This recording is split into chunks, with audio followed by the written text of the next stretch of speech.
being a father is the most underestimated job in the world, the most underestimated decision that a lot of people are making. Before children, I don't remember really fighting with my wife. But after children, the arguments became very, very real, very tangible. Tangible to what? To the fact that I could no longer run away. Yeah, that's what makes the difference there. You know, when you have children now, you have a bigger commitment. And when you have a bigger commitment, you have more of an obligation to stay where you're at and deal with the situations. And sometimes those things are not pulled out when it's just you and her.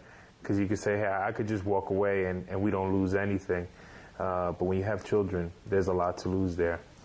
Yeah. You know, being a father is not easy. It's a tough thing to do. I mean, I came into my situation with my wife, and we did plan, and we had a wedding, and we got married, and we wanted to have children, but we waited, just like you did. And we thought that is the way to go. Let's wait. Let's try to save, but you're never fully ready. But yeah, right. Ultimately, that's what happens, right?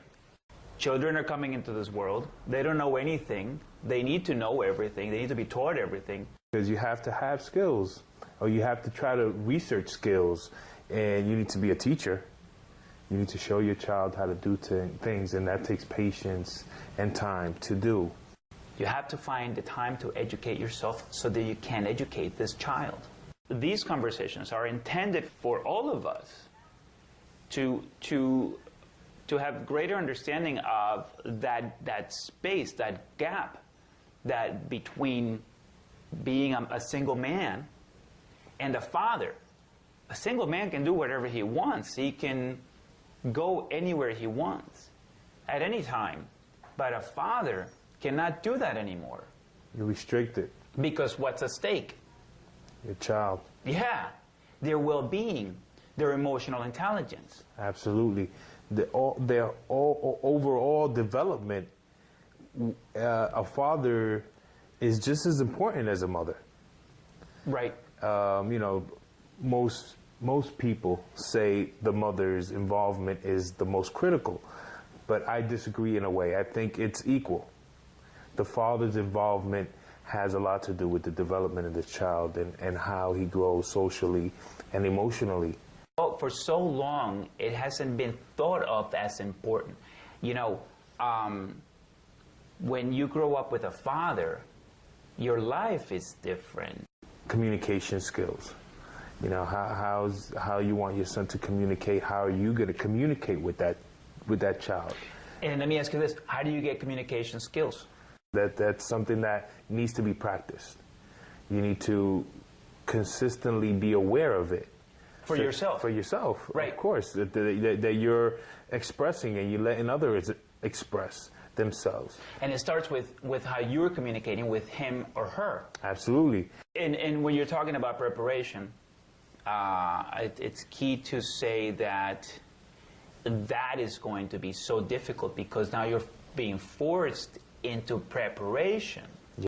You are now obligated to become somebody who is better read. Maybe you read a book every 6 months. But now that you have a child and you realize the importance and the value of reading, because it's knowledge, it's self-educating. Absolutely. Now you suddenly have to pick up a book. And you haven't picked one up in 6 months. But you want to let that child know that reading is good, so you're going to have to start doing it yourself. Tell me how hard it is to come home at night, after you shower them, after you shower yourself, after everything, you got your pajamas on. And now you got to sit and read a book. How tough is that? It's tough. And not only read a book, but you got to change your mood if you had a bad day at work. Yeah. You can't project that to your child because they're going to feel that. So, you know, besides, like you said, getting everything ready from lunch to brushing their teeth to their meds, being able to put them to bed and giving them a sense of comfort and security, right, is a big role for the father. Right. You know, and being able to, you know, express and tell him a story that he enjoys with love and joy it's what brings great emotion out of them. You have to switch. You got to. You had a tough day at work. Had you not, if you were not a father at that moment, you would have come home. Say that you were married already. You would have come home and you would have said to your wife, "Don't talk to me. I'm in a bad mood." All right. But now you have children. How many times can you come home and say to your children, "Don't talk to me, please, because I'm in a terrible mood"? How many times can you say that? You can't. So what's tough about it is you have to say, "Forget it. I'm in. What's going on? Who wants an airplane ride? Who wants a piggyback Exactly. ride? Who wants to play with Legos?" Exactly. And switch. And that's tough. I mean, that's so tough. Very tough. And if you don't do it, and we're saying that it's an obligation because you are It is. responsible for that child that you brought here, so That's you right. have to make that change. You think about the first 3 years of your child's life.